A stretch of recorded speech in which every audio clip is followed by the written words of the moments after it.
alongside my co-host Jared Bergstrom. This is episode number 153, and well, Jared, is it officially now the dog days of summer? It's more the end of August, beginning of September, but we're getting there. We're closer. We're closer. Inching our way through baseball season, week by week, game by game. We didn't do a show last week. Mm-hmm. I was out. I was busy working. So I'm sure we'll talk some about the trade deadline, maybe some winners and losers there. We'll talk about baseball in general, around the league, how the Reds are doing. You know, I said that they needed to knock on wood. Shush. We don't talk about it. I said the Reds needed to win 10 out of 15 coming out of the break. As of now, 11-6. So right there on pace. I like that. Still a couple games behind in the wild card, but we'll talk about all that and more coming up. So where are we starting? Well, I guess we can go ahead and recap the trade deadline and kind of catch the show up on baseball with standings and everything. I got to go back and find, because there was a flurry of moves right at the beginning, or right at the end of the trade deadline. And I mean, the Reds did make a couple moves like the last hour before, getting that guy from Oakland. Miguel Andujar. Yep. And then last night, Little went for his first game with us. I think it's Lytle. But yeah. Lytle? Okay. Yeah. I'll tell you what, he was fantastic. His pitched 7 one-run innings. He actually walked 2 guys, which is very uncharacteristic of him. He boasts like the lowest walk rate in the league. I'll take the walks instead of the home runs. He came into his Reds uniform with a league-leading 26 home runs. It went up to 27 last night, but 19 of those are only 1 run. So, you know, I guess at least he's not getting his team hurt too badly by a couple of, with most of those homers. Let's see, the Gino Suarez trade. Oh, yeah. That one was absolutely massive. The Mariners. They win. They're definitely a winner. I mean, they also got Josh Naylor from Cleveland. Was he with? Okay. Yeah, that just adds firepower and bats behind Cal Raleigh. Well, I mean, actually, I'm sorry. Naylor played for Cleveland last year. He was with the Diamondbacks. Yeah. So it's 2 separate trades. Oh. Yeah. Okay. Both from the D-backs. I didn't even realize Naylor went to the Diamondbacks. Mm-hmm. But I mean, that adds some depth, or that adds some more bats when you already had Cal Raleigh. J.P. Crawford has been a good leadoff hitter for him. It just gives more bats that you can spread down the lineup. Mm-hmm. That's for sure. San Diego. Well, and before I go to San Diego, you know, that was the biggest thing all year long with the Mariners, that they have great pitching. They just need more help on the offensive end, so you go add those 2 guys. And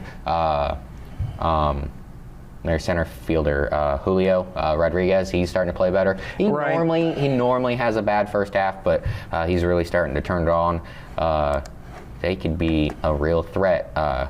They make it to the playoffs. Anyways, now on to the Padres. I mean, they were busy. You go add Mason Miller and Ryan O'Hearn, Ramon Laureano, and they added Freddie Furman. I mean, they were just out there adding guys left. That was one team I didn't want to get better, because I figured the Reds would be in wild card contention. And I mean, just looking at the wild card standings, we're chasing the Padres, and well, I mean, if we can keep doing what we're doing with the Cubs, that'd be fine. But I mean, Padres is the team that's ahead of us, so we gotta. I don't even. Do we play them anymore this year? Who? The Padres? I believe so. Okay. Yeah, and their September is extraordinarily soft. So, Reds are gonna have to start making hay. The Phillies, I would say that they're winners. They go and get Jonah Duran from the Twins. Mm-hmm. They have really struggled in the bullpen so far this year, and he's one of the best relievers that there is. And like last year, I think it was, he really struggled in the postseason. If you're a Phillies fan, obviously you're hoping that's not the case again, but we will see.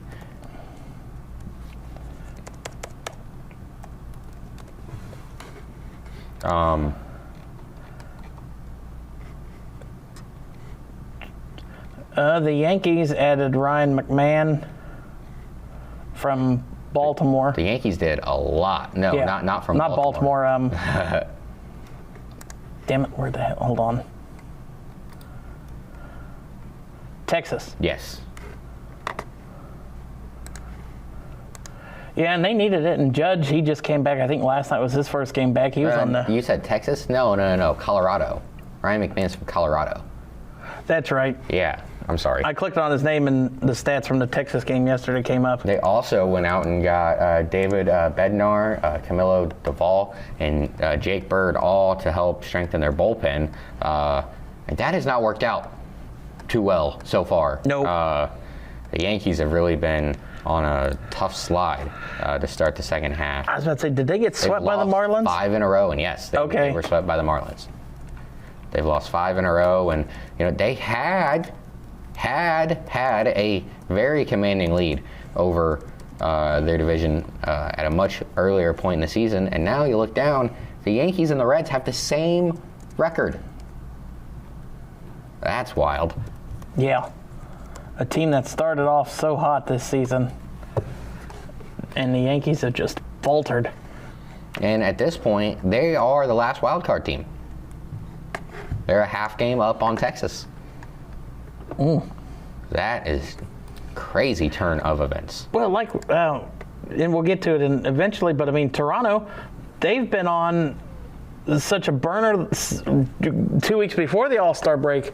They really turned it on, and they just have shown no signs of stopping. Nah, they have been incredibly hot. Another team maybe we can talk about as winners, the Mets, they go and get Ryan Hensley. I felt like they gave up a lot for him, but they go and grab him, Tyler Rogers, and Gregory Soto. Some big deals right there. Oh, and I actually missed this. The Phillies also got Harrison Bader from the Twins. So that's another really nice ad there. Yeah. He was with the Reds, was it last year or 2 years ago? I think it was 2 years ago. 2 years ago? I didn't have a problem with him. He was a nice bat in the outfield, could come in off the bench when needed. Oh, yeah. In the A's, and in the Mason Miller trade, they got Leo DeVries, who's like one of the top 5, I think.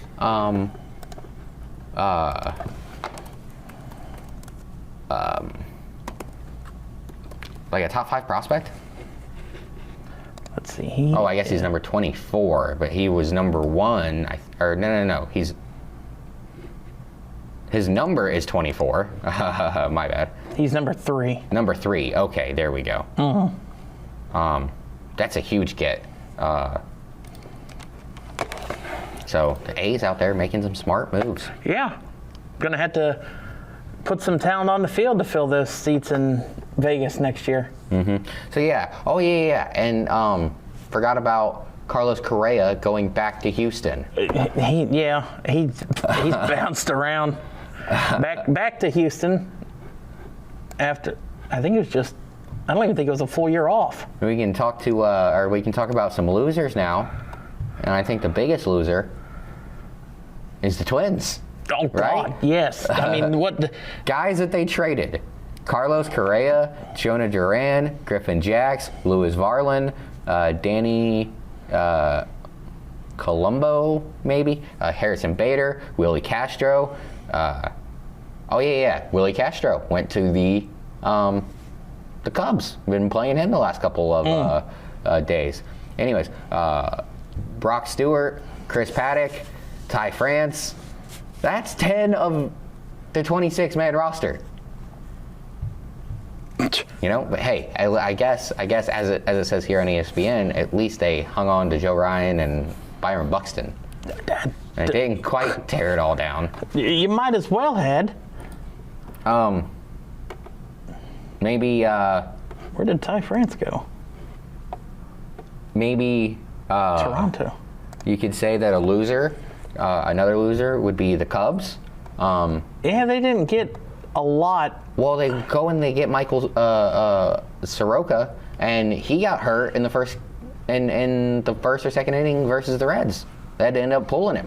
Right. So, they had to give up a fair amount for him, and then he gets hurt, and it was shoulder soreness or discomfort. That's very concerning. You just pay for it, and you just pay a pretty price for the guy, and then he doesn't pan out, and then could be done for long term. Right. And then Andrew Kittredge, another a guy in the bullpen that they brought in to help things out. He gave up 4 runs to the Reds last night. It might have just been 3, but it was at least 3. He gave up 3 runs to the Reds last night. It was so bad they booed him off the field. And yeah, it was 4 runs. It's been a tough go of things. As of late, just in general, when you're talking about the Cubs, because their offense has not been the Cubs' offense that we've gotten used to so far this season. They lost that series with Milwaukee. I believe they did. Hold on, let me look. Yes. And then they've lost the series with us. And a chance to get swept, and if the Reds are able to sweep them, that kind of pulls the Cubs down into the wild card chase. Kind of thought that they were out of it. Didn't think that was going to be possible, but the Brewers have been so hot that, and if the Reds are able to complete this sweep, then it's going to get, things are going to start getting tight. And it brings, if they do that, the Cubs would come down another game, so that'd put them a game and a half above in the top wild card spot, and the Reds would be just 2 back of the Mets. Ooh, let's see. The Reds, we haven't talked about any of the moves the Reds made because we didn't have that show last week. Yeah. The big thing, we added Brian Hayes from Pittsburgh, Zach Lytle from Tampa. And, they haven't disappointed. Lytle went out and got the win last night, 7 innings. I guess we got what we got for Brian Hayes as his defense, as he's made a couple stellar plays already at third base. Well, and, he's made some stellar plays, and also, I believe he's hitting 4 of 16 right now. Not great, but if he hits 250, that's way better than 235. Yeah. And it's only 15 points, but if he can just inch back towards the mean a little bit, this could be a really good trade for the Reds. And we have him, I think, for 2 years after this too. We have him until 2030. Okay. Yeah, at least. One of the things about Brian Hayes, it's not like he cannot hit, right? He actually hits the ball really hard. He just doesn't lift the ball. And it does take a lot of work to be able to change your swing to be able to lift the ball. But, if he can just make that adjustment, then, he'll be able to get back to the Brian Hayes that he was early in his career, where, I think it was 2023, he hit 270. And then that would be a huge steal for the Reds. He's only, like we talked about, his defense is, he won the Gold Glove 2 years ago, I think. Maybe 3 years ago now. He's a reigning Gold Glover. Oh, so he won one last year. And he made a really bad play in, I think, his first game with the Reds. It was disgusting. Let one get by him. And I think he might have dropped one, too. Very uncharacteristic plays of Brian Hayes. But since then, he's come back and he's made a couple of big defensive plays, like the out in Game 1 versus the Cubs, where I kind of thought the Reds were crazy when they challenged, but then when they did challenge, and you saw the replay, you saw that the runner, he missed the bag. I've never seen that before, where he stepped short and then doesn't drag the foot. Yeah, but if Hayes doesn't make the perfect play, the perfect throw, then that's not an out. They tie the game, and who knows what happens? Because that was an ending inning play. Mm-hmm. And there was a guy on third, so that is a huge break that goes the Reds' way there in that one, and it's all because of Ke'Bryan Hayes. Zach Littell was fantastic yesterday. Love what he did, and I don't want to really say that it took a while for Miguel Andujar to show up, but he just wasn't making it. It took him a couple extra days to make impact plays like the other two guys were doing. And yesterday he did that. Went 2 for 4, had a double, and then I think the other one was a single. But, the reason why the Reds brought him in is because over the last 2 years he's hitting like 300 against righties. And I think it's against righties. And that, or maybe it's lefties. Regardless, they brought him in to help balance out the lineup, and last night he did that. He did his purpose. He kept the line moving, and then that line ended up running into Spencer Steer, and he had a 3-run home run. Yeah, he had, 4 of the 5 RBIs yesterday for him? Yeah.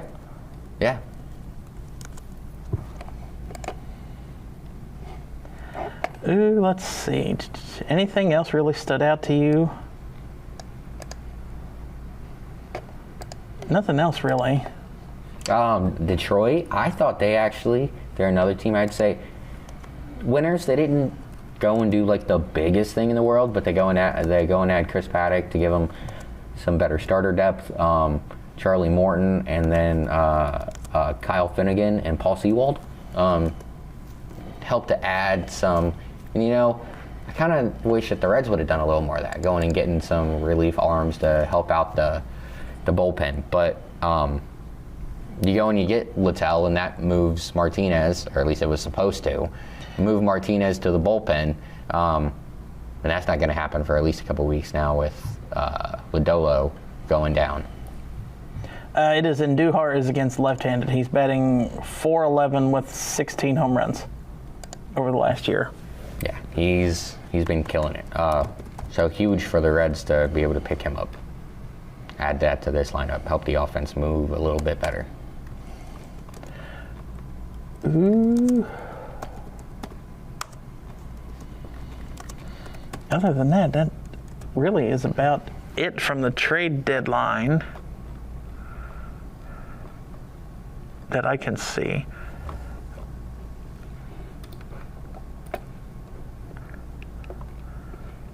Yeah, the Reds placed Lodolo on the 15-day IL.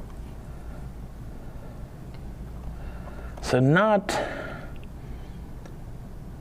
the best news. So let me just go back and look. So that would mean he could come back the earliest is the 20th. So he would get over here. Probably miss a game in the Pittsburgh series, and then the Milwaukee series probably would be his 2 starts. And you're not too upset, not too scared about the Pittsburgh one, the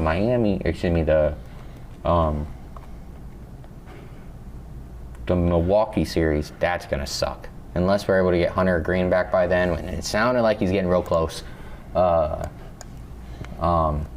you want to have your best guys going against Milwaukee. Right now, for Game 1 against Milwaukee, it's scheduled to be Martinez versus the kid they just brought up, Henderson, who has been killing it in the minor leagues for them. And let's see, I think maybe it's looking like probably Littell and then Abbott will be Games 2 and 3, but it's just not set yet. So love having Abbott go, and we'll see how things go with Littell.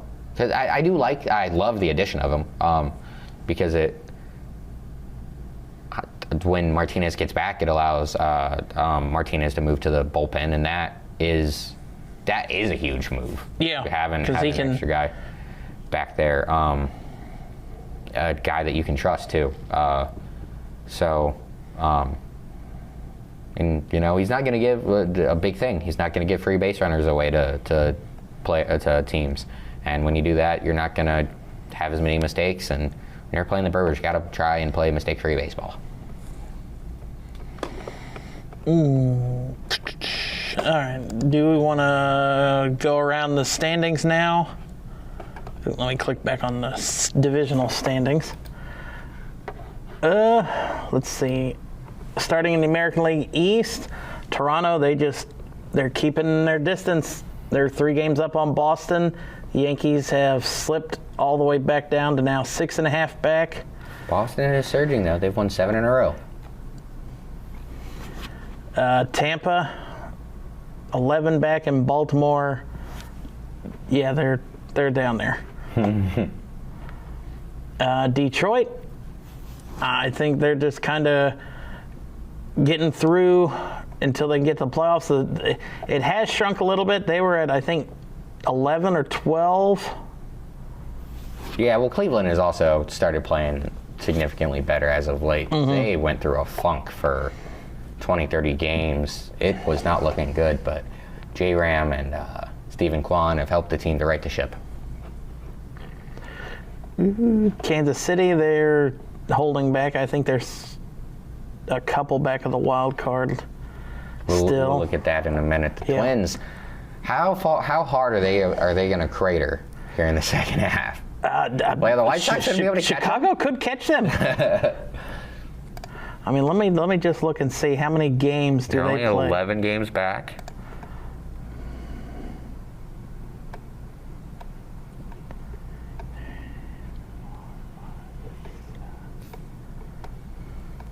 They have 8 games left with the Twins, the White Sox do, so there's a chance. You win 5 or 6 of those, and things can really start turning in your direction. Mm-hmm. Then out west. Yeah, it's going to be a race to the bottom in that division. Yeah. Which one ever has rocks in their pockets is going to sink furthest. And then out west, Houston, Seattle, it'll take a minute, but I think that those big bad acquisitions will definitely help propel them ahead of the Astros. See, I kind of wish that's the case because I'm such a Cal Raleigh guy, and I like a lot of their team. It just feels like Houston is inevitable. And they go out and they re-add Carlos Correa, bringing in some heavy-duty help. Like I said, they just feel inevitable. Also got Jesus Sanchez from the Marlins. I mean, that guy's got so much power. He's a guy we forgot to mention. I love what Seattle's done this year. I just don't know if they can catch him. Regardless, I do feel like both teams are in the playoffs. Mm. And Texas, they're lurking. They can make it interesting. Now into the National League. Phillies, the Mets just won't go away. It's like the Mets will fall off for 4 or 5 games, and then they'll win 2 or 3, 4 in a row, and then they'll do the same thing. Yeah, they keep flipping back and forth. Mm-hmm. A very tight race, though. Yeah, and then the last 3 teams, they're all going to compete for the basement too. I mean, Miami's only. Miami is actually they've turned it on. They were I think 16-8, 16-9 last month. They got a lot of really good young players, and obviously this isn't the year, but I mean, they do have an outside chance of sneaking into the playoffs. I think it's very unlikely. They're I'm thinking 6, 7 games out, but it's not like early in the season where it looked like them and the Rockies were just going to be absolutely god-awful. Yes, the Rockies are absolutely god-awful. You can't say that about the Marlins. They've won 16 out of 23. And it's not against light competition. I mean, they took the series they swept the Yankees, took the series against Milwaukee, took the series against the Reds, took the series against, did I say Milwaukee? Mm-hmm. Chicago. So, They're doing something down there in Miami, and they were talking about getting rid of everybody at the trade deadline too. They did move on from at least Jesus Sanchez, and then maybe another guy or two. But they were able to move on from a couple guys, acquire more talent, and we'll see. Maybe Miami can be interesting next year. Mm-hmm. Atlanta and Washington, they're ready for football season. That's for sure, which is also right around the corner. Yeah. The Central, Milwaukee's starting to extend that lead a little bit. They're up to 4 games now over the Chicago Cubs. The Reds 9.5 back, but winners of 2 in a row and 6 out of the last 10. St. Louis, good. Fuck St. Louis. They're falling off the cliff in the lot. And then Pittsburgh, they're down there. I need St. Louis to win just to play spoiler for other teams. Oh, okay. I need them to beat other teams to give their Reds a chance.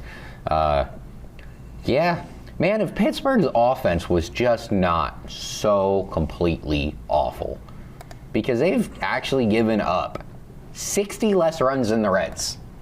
Like, their pitching has been ridiculous this year.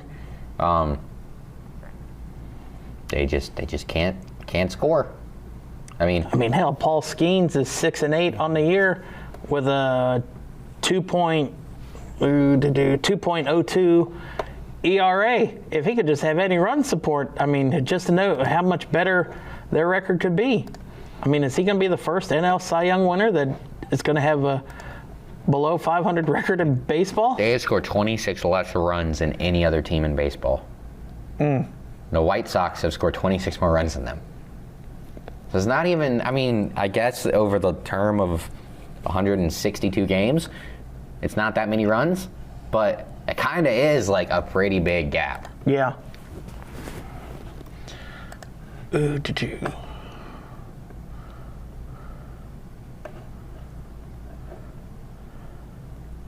No, well, the White Sox completely destroyed them coming out of the second half, or they're coming out of the All-Star break. Chicago won 10-1, 10-4, and 7-1. Wow. Well, so there's the 27 run differential between those two. Well, and also,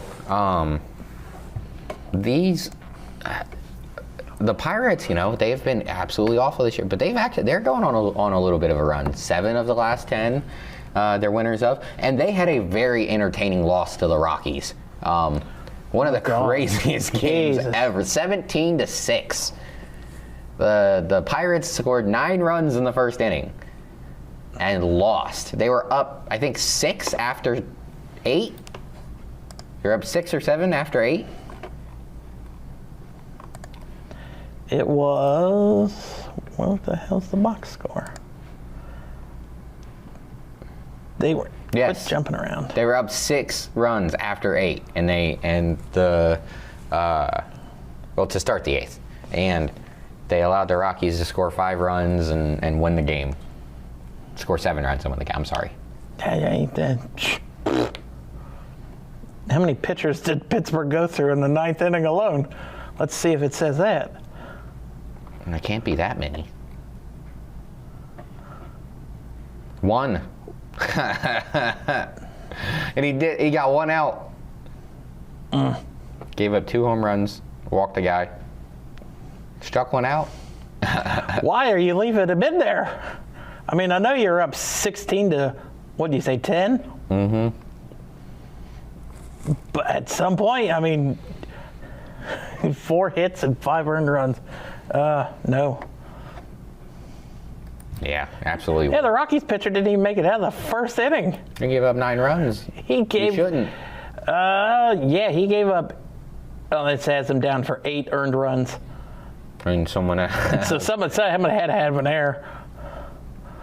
Or someone, or the next pitcher got 1. Oh, that could have been true. Runs. Yeah, I don't know. I think that was the same night that the Marlins had a crazy comeback when they won 13-12 over the Yankees. They were down like 13 to whatever and came back and won. So yeah, it was a crazy night. And then finally out west, Dodgers hold a 3-game lead over the Padres. Giants 9-back. D-backs are 12-back, but that will probably blossom into a lot more as the rest of the season goes on for them. Yeah. They were the other team that really traded away a large chunk of their roster. Mm-hmm. Now let's look at the wild card. Right now, your wild card teams in the American League are the Red Sox, the Mariners, and the Yankees.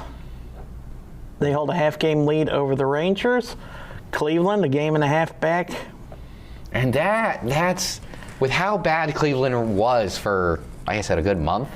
That's incredible that they've been able to turn things around, and they're right back there. I mean, they were 10 games over 500 when, like, I think somewhere around there, when they were playing against the Reds earlier in the season. And then they just went incredibly cold, and I said they've kind of straightened things back out. They won 7 out of the last 10, and J-Ram just figuring it out, man. Yeah.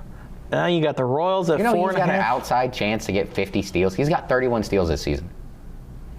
All right. The little third baseman that could. How many games are left? 58 and 55, 100 and this. So yeah, he could. Yeah, he's got a very good shot. And then other teams that are close, the Royals are 4-back, Tampa's 4.5 back, Angels are 5 back. Like we said, the Twins, their number will get more and more as the rest of the season goes on because they traded away everything but the floorboards and Byron Bruxton. Man, it's so wild that and Joe Ryan. But anyways, isn't it just so crazy how much better the National League is this year? I mean, the Reds and the Yankees hold the same record, and the Yankees have the last wild card spot, and the Reds are 3 games back of the last wild card spot. The Cubbies win. They're up 2.5 overall. Padres and Mets have the last 2. Reds -3, Giants -6, Cardinals -6.5, Marlins -7. Wouldn't it be something if Miami is there at the end and could make some noise at the end? If not, they're going to play spoiler. I kind of hope not, a little bit, just because then maybe up there, and fighting in the fight with the Reds, but also, they could, like I said, or like you suggested, they could play spoiler for some of the teams that the Reds have coming down the pipe. Well, let's look at the Marlins. Hey, right now they're in a series versus... They're about to get swept by Houston. Houston, yeah. But then they go to Atlanta for a 5-game series. I think they're playing a... One's got to be a doubleheader. Yep, 1-15 and 7-15. Mm-hmm. They're playing a... Oh, God, they go on the road for 2 weeks. Atlanta for 5, Cleveland for 1, 2, 3, Boston for 3. And they come home and get... Wow, this is a tough stretch. Take 2 out of 3 against St. Louis. God, Toronto, never mind, their playoff chances are going to be gone after that. So in 2 weeks when we come back, they'll be done. But hopefully they can some play. Hey, they can beat the Mets. Washington's not there. I don't really... Hey, people also would have assumed that they were going to be done when in a 2-week stretch they came out of the All-Star break and they had to play San Diego, Milwaukee, St. Louis. No one really cares about that, and then the Yankees, and they've been going right, hot through there. So who knows? I wouldn't just straight up count them out because Atlanta and Cleveland, they're both just kind of hovering around. We'll see what happens. Well, Atlanta's 15 games back, so. But Atlanta is also a team that I feel like, you're not shocked when they beat anyone. They were supposed to be really good. They've just been riddled with so many injuries. I mean, they don't have any of their starting pitching from the start of the season. Except for Strider. All right. What other do we want to look at? Let's look at the Padres. Oh, so real quick, I'm looking at the Marlins schedule. In the last month of the season, they do play the Phillies and the Mets twice each. So a combined 6, or is it 6? They play the Mets 7 times and the Phillies 6 times in the last month. That could be very interesting. That could move some stuff around in the playoff picture. If they can win the series against the Mets, that's all that matters. Or whoever's not winning that division. Mm-hmm. Let's see. What does San Diego's rest of their schedule look like? It's pathetic. And that's why, like, it's so important that the Reds beat them in our upcoming series with them. Because the end of their schedule is bad. Let's see. They've got Boston coming up, San Francisco Dodgers, San Francisco. Good Lord. Did somebody just copy and paste 2 weeks of baseball? San Francisco Dodgers, and then they flip and play the Giants and the Dodgers back at home. Then they go up to Seattle, out Minnesota, Baltimore, Colorado. Then we come to town. Yeah, in September, they play Colorado 7 times, the White Sox another 3 times, and... Hey, maybe the White Sox can do something. Oh, we're going to have to root for Milwaukee. That hard, those 3 games, probably. But San Francisco, they'll also have a say in this, because they play them six more times, and they could do some work for the Reds. Let's go San Fran. I'm not against San Francisco. Well, let me look at the Cubs. Let's see what the Cubs have left. Cubs have, where are we at? St. Louis. Oh God, I will root for the team out of St. Louis. I can't say their thing. Then they're at Toronto. Back home for Pittsburgh, Milwaukee. Angels, Giants, Rockies. Nothing. They're at Pittsburgh, at Cincinnati, and then home for the Mets and the Cardinals to finish out the rest of the regular season for them. Oh, they also have a 5-game series coming up with Milwaukee.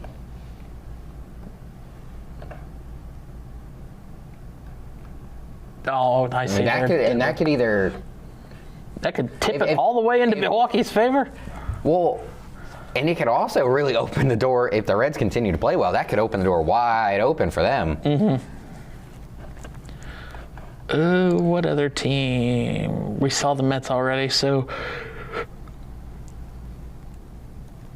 Yeah, the Reds, I guess it's time to see what we're going to have them do the rest of the next week out as we get ready to look at this. So, let's see, we won't pick today's game. Singer versus Skeens.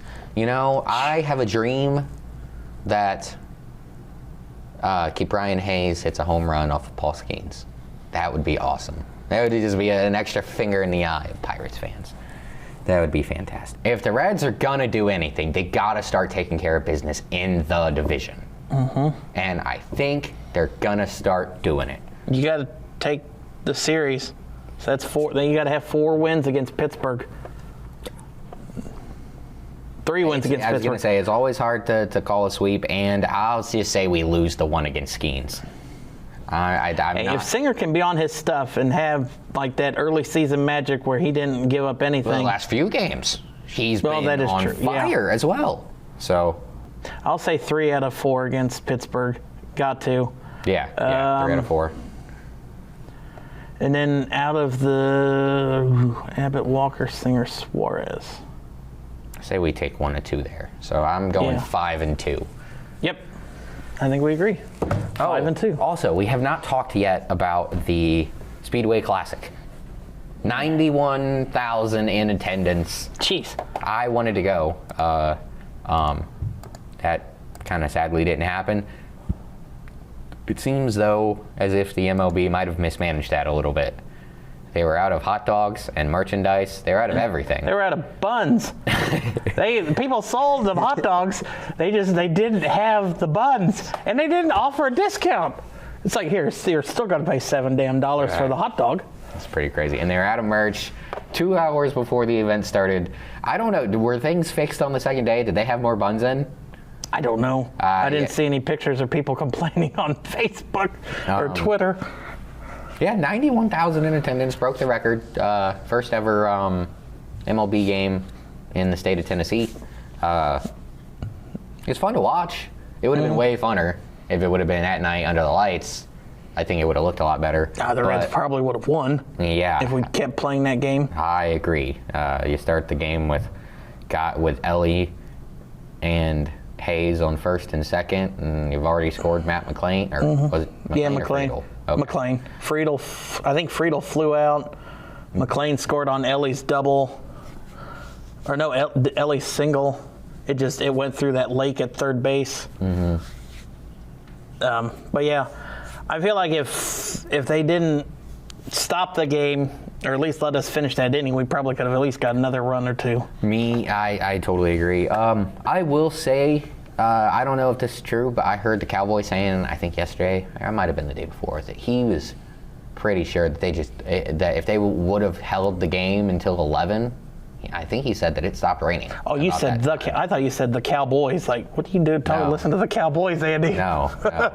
I'm pretty sure he said that it actually stopped raining around 11, and it was just that the field was too saturated. That the field was too saturated. They put like 50 bags of, I don't know if that's sawdust, speedy dry, whatever the hell you want to. Diamond dry. Yeah, they put like 50 bags out there, and it didn't look like it mattered. It depended on what camera they were using, because there was a couple where I was like, yeah, it looks like they're getting it cleaned up. I think they're about to go back out and do it, and then they'd show another angle, and it's like, wait a minute, that lake was not in the other camera angle. Yeah. But yeah, I think MLB, if they're going to do that, they need to do it better. It needs to be a series. If you're going to actually call it the Speedway Series, you can't have one game be a series. Did they call it the series? I thought it was Speedway Classic. No, then maybe I just heard somebody say Speedway Series. I mean, hell, you can put it in NASCAR's smallest track. You can put it in some of NASCAR's bigger tracks and make it even more fun and sell more tickets. Well, I think the reason why they did that, though, is because they chose Bristol is because it's smaller, so you're closer. And you don't have some seats where you're 2 miles. I mean, obviously you're not selling those ones. Right. But, you have part of the stadium where it's like you're a mile away from the action. So I'm pretty sure that's why they did that. Yeah, well, let's see if they can do it again. Hopefully. I mean, I think that's more interesting than the Field of Dreams game. I mean, yeah, the first time they did it. I like both a lot. So I'm for both. All right, so that does it for baseball, I think. The calendars have switched over to August, so that means football is, I mean, I guess you can say it is back now because preseason has started, but football is almost there on all three levels, high school, college, and professionally. And there's a bunch, I mean, the first season rankings came out yesterday, and some of them, I guess we can debate about. Some of them we'll have to wait and see while we have to do our research, but I figured to give us something to talk about, look at some of their schedules. Texas comes in at number 1, Ohio State 2, Penn State 3, Georgia 4, Notre Dame 5, Clemson at 6, Oregon 7, Alabama at 8, LSU at 9, and Miami is your top 10. Other teams in the rest of the top 25, you have Michigan at 14, Ole Miss down there at 15, Florida and Tennessee at 17, 18, Indiana at 19, Boise State down there at 25. So it's spread out a little bit. I think this is the first time in how long that Alabama was in the top, 3 or 4? It's definitely been a while. I think Kalen DeBoer's done good so far, but you're not just going to take over from Nick Saban and things be, it's not going to be the same. Super smooth. Yeah, right. Yeah, it's going to take some time to, build your own brand a little bit, and for people to be like, oh yeah, hey, This is still Alabama. They still are great. So, yeah. But he's gonna have to. They're gonna have to continue to. They're gonna have to be better than what they were last year. Yeah, that was. And they lost what, 4 games? I think 4 games. Or was it? Did they lose the bowl game too? They did. They did lose. So they lost to 5 Michigan. games. Didn't they lose to Michigan twice? Last year, yeah. National semifinals and the bowl game. No. Didn't they play them at the beginning of the season? No, they played them in the. Who did Michigan play early last season? There's a good team that they played. That Michigan got the crap beat out of them by Texas. Oh, maybe it was that one that I mixed it up. I don't know. Yeah, let's see. Last year, they had 1, 2, 3, 4 losses. They lost to Vanderbilt, Tennessee, Oklahoma, and Michigan in the bowl game. This year, let's just go ahead and look at their schedule. They start off against Florida State. They got UL Monroe, Wisconsin. Ooh, good Lord, they played Georgia early. Ooh. End of September, they played Georgia. At Georgia. Well, I don't think it's really at Georgia. I think it's at Atlanta. Then they got Vanderbilt, Missouri, Tennessee, South Carolina, LSU, Oklahoma, Eastern Illinois, and Auburn. Jared's favorite game of the season. I was trying to look at the logo, but it's so small. What are Panthers. they? The Panthers. I'm pretty sure that's what they look like. Okay. At least it's not Mercer. Yep, they're Panthers. Okay. What you conference say at are least they? It's not Mercer, but they can be worse than Mercer. Oh, God, they go, oh, God, this Eastern Illinois team plays Dayton their first game this year. Never mind. It's not that much more better than the Mercer. OVC Big South. The hell is that? Ohio Valley Conference? I think so. Shit. All right, come on. Oh. All right, there. That was. I was not expecting that one. It's not better than Mercer. No. Mercer might put 60 on that team. I don't really. I mean, it'll be interesting. I mean, Wisconsin. I mean, Luke Fickell's a decent recruiter. Let's see if he did anything in the offseason. I mean, but I don't see Alabama being challenged till that Georgia game, probably. I mean, we all know Florida State. Yeah, and we'll have to see how things go with Gunnar Stockton, because I don't believe in him. I do not believe in him. And I think they got to figure something out at quarterback there in Georgia. I think that Alabama could put a whooping on them. You see the tickets as low as $612. Oh, thanks. Tickets as low. That's the nosebleed. We can go to Eastern Illinois for 26. Good God. 306 for at Florida State? God. No, thank you. Let's see what. Well, and let's go ahead and let's jump over. Oh, crap. So yeah, I would say they might not really be challenged until Tennessee. I don't want to say that Georgia's not going to be any good, but I got a feeling they might not be as good as what a lot of people think. Right. I doubt I don't think that quarterback's back for Vanderbilt last year, so I don't think they're going to have to worry about them. Hey, but I got to say, that's a hell of a stretch right there. It is. From October 18th all the way down to November 15th, you play Tennessee, South Carolina, LSU, and Oklahoma. Oklahoma's supposed to be way better than what they were last year. Tennessee, though, it's that I don't know how that quarterback situation's going to be. I mean, they lost Nico before, like, the day before their inter-practice scrimmage, so we'll see how they are. I'll do my research. I'll go get that thick-ass college football magazine we read every year. But yeah, it could be interesting. Watch Florida State come out and just shock the world. I mean, hell, you lost to Georgia Tech in Dublin and then lost 4 more games after that. So maybe, if not, who the hell is their coach? Because they didn't fire him. I forget his name. I'm picturing him. I see him in my head. I got to look it up. He's got white hair. Yeah. Mike Norvell. Yep. All right, let's see. Where else do we want to go? Well, we can look at. Well, let's go ahead and let's look at Georgia. I don't want conference schedule. Marshall, Austin P, Tennessee, Alabama. Oh my goodness, that's a tough way to get into conference. Tennessee, Alabama, Kentucky, who was not nearly as bad as what people expected. And they've been getting better the last few years. Auburn, Ole Miss, Florida, Mississippi State, Texas, and Charlotte. And then Georgia Tech, the rivalry game. Which that was almost a win for Georgia Tech last year. That went to like 6 overtimes. This is a tough schedule here for Georgia in the way. It's going to be tough playing Texas, especially. 8 overtimes that with Georgia Tech. Oh yeah, you're right.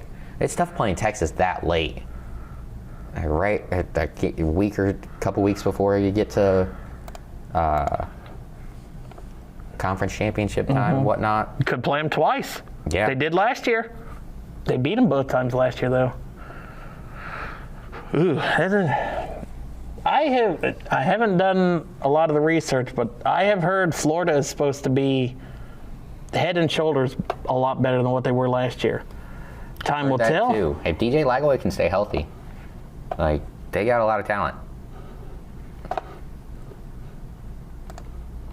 Let's see. And LSU there with Garrett Nussmeier stuck around another year. Yeah, they're supposed to be decent. Everyone knows they're a wide receiver factory. I don't know if they can play any defense this year, but they got dudes, man.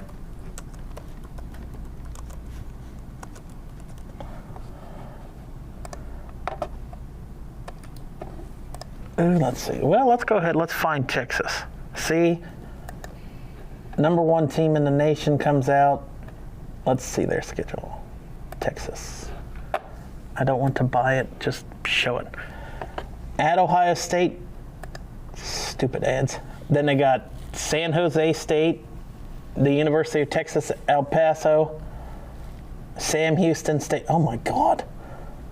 Then they go Florida, Oklahoma, Kentucky, at Mississippi State, home for Vandy. They got 2 bye weeks. I guess they play. I guess at least they play all their easy games at the beginning. Yeah, and not have Panera Bread State the week before a big A&M. game. Yeah. I think that Texas is going to kill them, but that would be a huge win for San Jose State if they're able to somehow knock them off. It would be huge for the Pac-12 in general. Freaking. I mean, even though they're not in the Pac-12 yet, still getting the season before the conference is remade. If a handful of teams are able to get big upsets, do real well. Look good on the conference. Yeah. I guess we're going to see how good Quinn Ewers is first game out, playing at Ohio State. I mean, I know he's going to, or not Quinn Ewers. Shit. Arch Manning. I mean, he was good in the spots he came in last year, and I think he actually had to start 2 or 3 games late for Texas. Yep. So, I mean, he's decent, but, I mean, did they graduate too much? I mean, didn't they lost their running back and at least one of their receivers? They lost a lot. And the line, I think they lost a lot on their line. A ton. I think they lost at least 2 wide receivers. They lost their running back. They lost at least 2 defensive linemen. They lost Jahdae Barron, the star corner. They lost a lot. They had a lot of guys go to the league. That's the thing that kind of scares me the most about Texas this year is that, I mean, yeah, they just reload with dudes, but, they lost a ton of great experience. Yeah. But, I mean, after Ohio State, they have those 3 games that can really help build their confidence going into that, and then that bye week going in, build their confidence going on to the road at Florida. So they'll probably have it figured out most of the way by the beginning of October as they start. It's still so weird to say as they start conference play with Florida. I'm looking at the Buckeye schedule. Obviously, starts off with Texas, and then they go to Grambling State after that, and then they play their Ohio game against Ohio. Ohio. And then conference play starts in Washington. And Huskies are supposed to be way better. I guess we'll see how that pans out. And then Minnesota after that, Illinois, another team I've heard they're supposed to be taking a big step forward. Let me see if their quarterback stayed. Because if he did, then they'll be not Dr. Altmaier, Drew Altmaier. Penn State, who a lot of people think, Wisconsin after that, and then Penn State, who many people think might actually win for once. They had a lot of their guys stay, like, Ohio or like Michigan did the year before, and like Ohio State did last year. Luke Altmaier's back for Illinois, so they will probably be better. I mean, you see their preseason ranked 11. Yeah, and then Purdue after the Penn State game, UNLV, UCLA, Rutgers, and Michigan. UNLV might be a better game than UCLA. Maybe, yeah. It probably would be, actually. Oh, let's see. When do they play Penn? It's at home. That'll be a noon game. I can almost guarantee it at this point. But yeah, they don't have to play Indiana this year. Indiana gets to skate by with that one. Let's see. Who was third? Did we look at third? No, let's go ahead and look at Penn State's schedule. They are next on the rankings. Penn State. Oh, jeez. Nevada, Florida International, and Villanova are their first 3 games. If they were playing basketball, maybe it might be a little bit of a challenge. Right. But no. Then they go. Good Lord, they don't have to go anywhere for the first month. They don't have to go on the road until, good Lord, then it is on the road all the way cross country to UCLA October. Northwestern, Iowa, at Ohio State, Indiana, at Michigan State, Nebraska, and at Rutgers. We'll talk about teams that got soft starts. How about Indiana? Old Dominion, Kennesaw State, Isn't that a country band? And Illinois. Yes, Old Dominion is also a country band.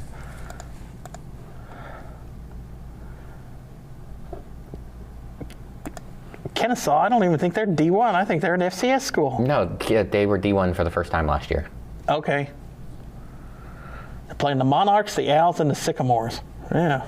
Yeah, first 3 games of the season, it should be real easy. But then after that, things toughen up rather quickly as they get Illinois, Iowa. At Iowa's tough. At Iowa, freaking. And then they go to the Ducks. Oh. That's a real tough 3-game stretch. And they get Michigan State, UCLA, Maryland, Penn State, and they finish off things against Wisconsin and Purdue. It'll be interesting to see that final stretch down there because, I mean, Indiana was the top. They got into the top 10 last year before they had to play Ohio State and Penn State back-to-back weeks and just completely went off the rails. Yeah, and that's a real tough 3-game stretch right there with Illinois, Iowa, and Oregon. Yeah. All right, Andy, let's look at your favorite team. Ooh, fun. I'm being a smartass. Notre Dame. Oh, I thought we were actually talking about Boise State. No, we'll go there in a second. Okay. Notre Dame starts off at Miami. Then they get a break. You show up for class 1 week and then you go on break. Yeah, let's take it off week. Texas A&M, Purdue. Oh, good Lord, they play Boise State. I did not know that. You going? I thought that's why you brought it up. No. Are you going? No, their tickets are so expensive. Oh. It's ridiculous. Hey, I know people. Hey. I'll see. You get me a deal? I'll be there. I'll get killed by a bunch of Notre Dame fans, by a bunch of Catholics. They can murder me for my team beating them. Boise State, North Carolina, USC, Boston College, Navy, Pitt, Syracuse, and Stanford. And that's another, the week before Boise, things get tough for. I don't even think they really get easy. I mean, Miami, 2 top 25 teams, 3 top 25 teams in their first month and a half. Well, and the Razorbacks, they're no pushover because they still have Taylon Green, who transferred in from Boise a couple years ago for them. He's a great college quarterback. And I'm not going to count out Purdue because last year Notre Dame just shit the bed against Northern Illinois. And so anything can happen. Yeah. Navy was great last year. Could be again. Pitt, Pat Narduzzi is never horribly bad. Syracuse, I wonder if they went and got a quarterback. Let's look. Even if it's just Another Kyle McCord. Yeah, she did good for him. It's still a disaster that he got drafted before Will Howard. That I'll never understand. That's crazy. Who drafted him? McCord. I don't remember. Let's look. Philadelphia. Boo. It looks like it's whatever Steve Anginelli. It looks like there's going to be their starter. I don't know if he's been there before. That's crazy because Philly normally makes good decisions. All right, Andy, now I guess we can talk about your real favorite team with Boise State. And they come out, I think they have a favorable schedule. Granted, I guess I'll ask you, how do they replace Ashton Genty? With a stable of horses that are not nearly as good as Ashton Genty, but I think that the running back room might be the strongest position on Boise State's roster, regardless of Ashton Genty being there or not. If I can, I'm pulling it up right now. Come on. Well, maybe. Where are we at? Oh, there we are. Okay. When you go and you look at guys like Jambreeze Dubar, who, he didn't play a ton last year. He dealt with a fair amount of injuries, but he was a number 2 back most of the season. Sire Gaines had a couple of really spectacular moments last season. He got hurt early, but he was 17 years old, I'm pretty sure, playing for Boise State last year. Reclassified, and he's a complete dog. Is that even possible? Play at 17? So I guess he had just turned 18. 18. Yeah, okay. He had just turned 18 right before the season started. So anyways, he's the guy that I think a lot of Boise State fans are expecting to be the number 1 guy at the end of the day. But also really good guys like Dylan Riley there in the backfield, sophomore from California. He's got a lot of skill. Ended up getting a transfer in from Fresno State, Malik Sherrod. He's another guy, looks real good. So like I said, it's not going to be like one guy is going to replace Ashton Genty. I think it's going to be a combination, probably specifically of Dubar, Gaines, and either Riley or Sherrod. I think those are the main 4, and really I feel like mainly it'll be 3 of them. But they're all very talented, very happy with all of them, like them all a lot. I think they're all real good running backs. So, and then really I'm more concerned with what Boise State's going to do at wide receiver this year, just because that was kind of a weaker spot last year, and it still kind of is this year. It's a lot of really young guys without a ton of experience, and we got a couple guys that stuck around from last year, like Lachelle Caples had a real nice year. Chris Marshall hasn't really gotten to play yet with Boise, but he was a guy coming out of college, was a 5-star recruit. So if they're able to get him, keep him healthy and get him going, that could be huge. Chase Penry, big fan of that guy. I think he's got a lot of potential. There's dudes in this wide receiver room. Cam Bates, that can make plays. Just we're yet to see it from a lot of them. And Matt Lauder, one of the best tight ends in all of college football, he is going to be massive for the Broncos this year if they're going to be, in that same area. If Boise State expects to make the playoffs, it's going to be because Matt Lauder had a crazy year. He's one of my favorite players in all of college football. Dude is an absolute dog. All right. And they're scheduled, they got looks like probably the tough game with Notre Dame there, but it seems manageable. To South Florida, that one won't be easy. They're a good team, especially it's still going to be in August. That one's going to be a hot one. And we're going to be, Boise State, we're used to playing in the cold. We're going to be going down to Florida and playing a real good South Florida team. But I still expect to win that one. Eastern Washington, yeah, I expect to win that one.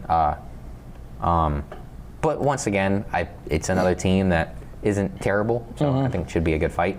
I say that, but I expect Boise to win by multiple touchdowns.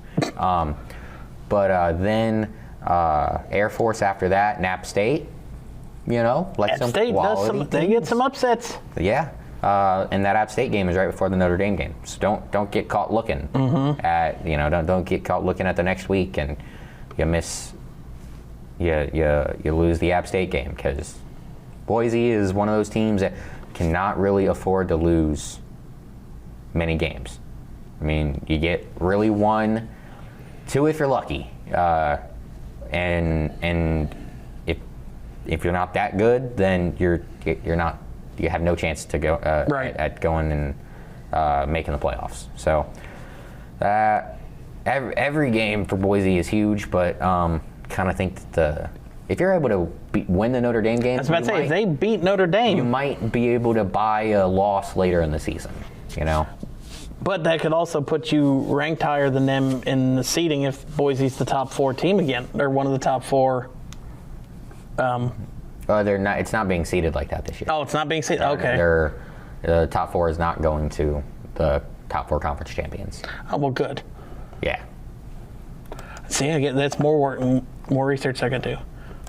Let's see. Let's go look at Clemson. They're a top 10 team early. They went 10-4 last year. Yeah, 10-4 last year. Let's go ahead and look at the Tigers' schedule. Get up here to the ACC. Clemson, they start. Oh, good God! They start off with LSU. That'll be a good one. Then they stay home for Troy. At Georgia Tech, that could be a decent. Oh, that starts conference play. Good for them already. At Georgia Tech, Syracuse. Then they go to North Carolina, Boston College, SMU, Duke, Florida State, Louisville, Furman, and South Carolina. All right, so they got a chump team at the bottom of the schedule too. I'm not going to say it's going to be. I'm real interested to see what happens with North Carolina this year. I know. Let's go look and see what is Bill Belichick working with in his first season at North Carolina. TCU, Charlotte, Richmond, UCF. All right, so he's got him a couple games where he can really see. Start. Yeah. He leaves the NFL and he still has to play the 49ers. I looked too fast. I thought it said a Jerry Rice Stadium. I was about to say, good Lord. But no, so Richmond, they can't be D1 or FBS for football? I don't think they are. All right. So, yeah, there's 4 games that they should really see what they're made of at that point. Then they got the tough game. Oh, they don't even have to go on the road for that one. It's at home. It's real. Clemson is their only tough game. Maybe Duke might be tough. Mm-hmm. Maybe Syracuse is okay again. But yeah, other than that, it's just they probably have to play Clemson twice. That's crazy. Bill Belichick going to come in. He's going to go to the playoffs his first year in North Carolina. Maybe. Let's go ahead and look at Oregon, which they they're going to be down a lot. I mean, they lost Gabriel. They start with Montana State. I don't know if they're going to be down a lot. They got Montana State, Oklahoma State, Northwestern, Oregon State, at Penn State. Oh, there's Penn State's night game. That could be a game for Penn State. Against Indiana, at Scarlet. Good Lord, they got to go back and forth and back and forth. Wisconsin, Iowa, Minnesota, USC. See, so they don't have to play Ohio State, Michigan this year. They do have to play at Penn State at night, though. That's going to be a tough one. But, I mean, Dan Lanning, he'll have them ready. Yeah, I expect for them to be just about as good as what they were last year. Maybe not quite, but I just feel like because they lost with how college football has changed to being such a money-oriented sport. Yeah, who can you buy? Who has more money than the Nike school? Hey, hell, whoever can get Elon Musk or Jeff Bezos, they're going to be the next college champion. There you go. Where did I want to go next? LSU. Let's go down here and look at the Tigers.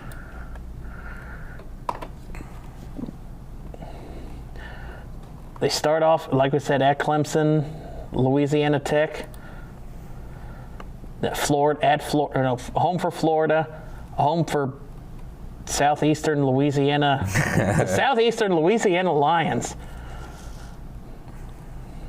Then they go on the road at Ole Miss, back home for South Carolina at Vanderbilt. I wonder if Vanderbilt's going to be done building their stadium or if they're still going to have two cranes holding their scoreboard. Then they home for Aggies, at Alabama, home for Arkansas. Oh, let's slide Western Kentucky in here at the end too, and then at Oklahoma. Not an easy stretch. I mean, they've got quite a few games. I mean, they played two ranked teams in the first 3 weeks. Then they got a stretch where they go 1, 2, 3, and 4 weeks, 5 and 6 weeks in the middle of the season. So yeah, LSU, I think they're going to be a whole lot better than what they were last year because Nussmeier came back. So they'll definitely be a lot better than what they were last year. Let's see. The other top 10 team is Miami. This could be one of those years where LSU are able to put it together and go on a run. Miami. The Hurricanes start off with the Fighting Irish of Notre Dame. What the hell? Bethune-Cookman, USF, Florida State. They play 4 Florida teams in a row. Bethune, USF, Florida State. Do they got any more down here? No. Louisville, Stanford, SMU, Syracuse. So they don't really have. Why did they hit? I mean, I know that's not really their decision, but I mean, if all these teams have 2 bye weeks, I wouldn't want them off, on, off. Yeah, so Miami they might have a decent shot of being in the top 10 at the end of the season. Especially, I mean, if they get through that tough Florida stretch of playing a month without even having to travel out of the state. Now, I'm interested at looking at Florida State just because I don't like Florida State, but I also don't think they're as bad as what they were last year. I don't think you can get worse. I mean, you lose to Dublin, lost. I wonder. They start the season off with Alabama, though. Oh shit! Never mind. Taking that L, and you're going to wear it proudly. But then they should probably win the next 3 handily. It's Eastern Tennessee A&M, or excuse me, East Texas A&M. If they don't, we're going to. Kent State. And then Virginia. Then after that, they get Miami. Loss. And then Pitt. Probably loss. Stanford. That'll be a win. Wake Forest, Clemson, Virginia Tech, NC State, and Florida. So they could still easily lose 5 games. Yeah, but they're not going to be. I mean, how bad was it? I don't even remember. I didn't look after. 3, 4, 5, 6, 7, 8, 9, 10. 2-10. 2-10. Yeah, the only games they won, they beat Cal 14-9. I remember that game. They scored a touchdown late to win. I mean, like literally, like the last 2 minutes. And then they beat Charleston Southern Buccaneers. That's worse. 41-7. That's worse than I realized. Yeah, I mean, none of their games. I mean, Georgia Tech was close. Georgia Tech had that long field goal to win in Dublin.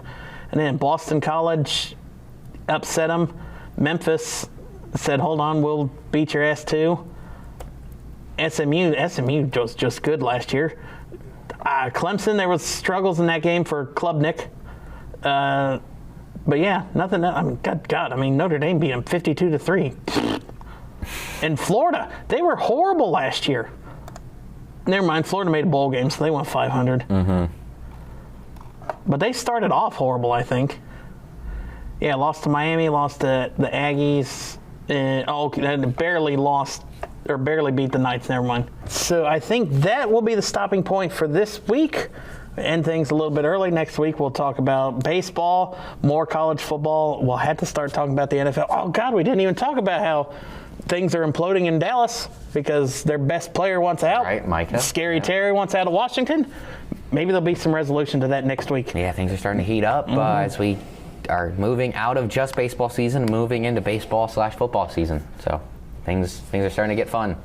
Remember, share, like the social media page, share the Facebook, subscribe to the YouTube channel, and we will see you all next week.